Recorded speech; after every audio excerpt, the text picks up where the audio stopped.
Good morning, everyone, and welcome to a new episode of The Future of Europe. I'm Léon Anne Christie, your host.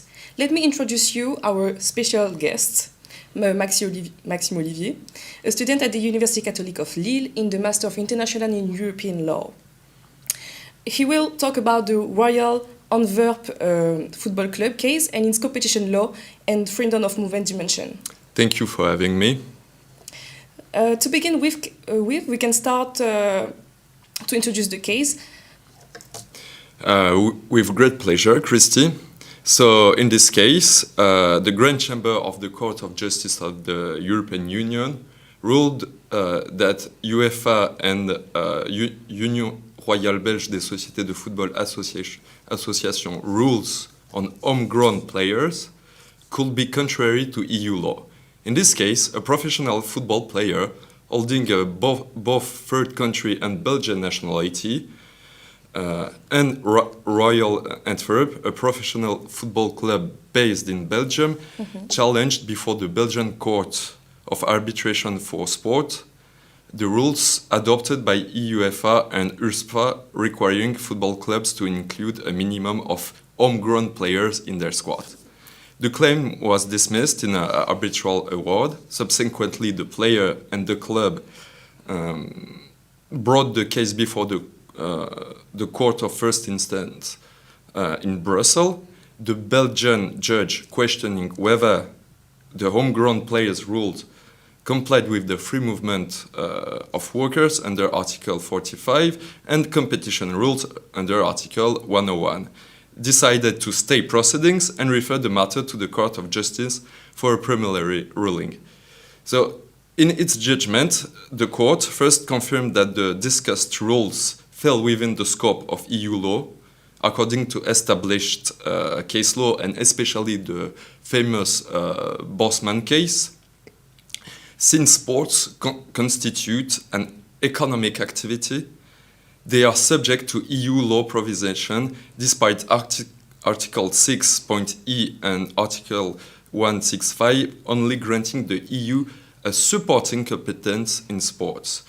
The court also held that Article 101 applied to the aforementioned sport governing bodies because this association consists of members or affiliates, such as football clubs, that qualify as undertakings engaged in economic activity.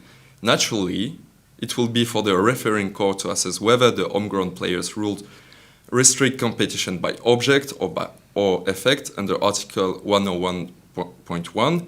If so, UEFA may argue that the rules are justified under Article 101.3. Okay, but what about the free movement dimension? So, concerning the free movement dimension, the court reminded that Article 45 prohibits measures disadvantaging EU nationals seeking economic activity in a member states other than their own. The court found that the rules requiring clubs to include a field of minimum number of homegrown players had such an effect. However, in the continuity with its case law, restriction on free movement may be justified if they pursue a legitimate public interest objective, are suitable to achieve that objective, and do not go beyond what is necessary. We can say that in this ruling, the potential competitive restriction as well as restriction to the freedom of movement are treated in a very classical way from the CJEU. This case aligns with the court's long-standing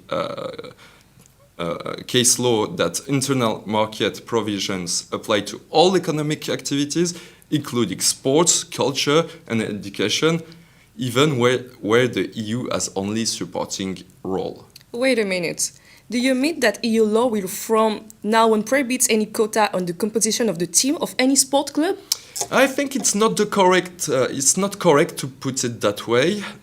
Indeed, in its ruling, the CJEU is pointing out the uncompetitive and freedom of movement of workers' restrictive character of the disputed rules, but the court does not exclude the existence of a lawful and proportionate justification of these rules for the sake of a better football, not a boring one, as the Advocate General Spooner described it in his conclusions. I want to make it crystal clear. The court acknowledged that encouraging the recruitment and training of young professional footballers is a legitimate public interest.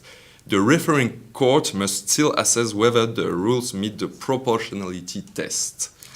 So, what is the novelty of this case in few words? I think we have to highlight 2 points from this ruling which can be seen as novelty.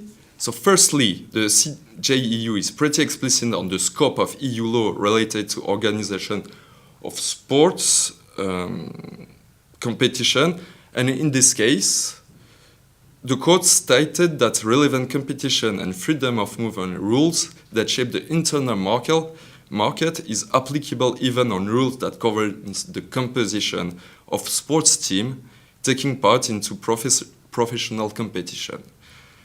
The second novelty, and it's more the confirmation of a phenomenon, is the stance of the CJEU towards sport governing bodies such as UEFA.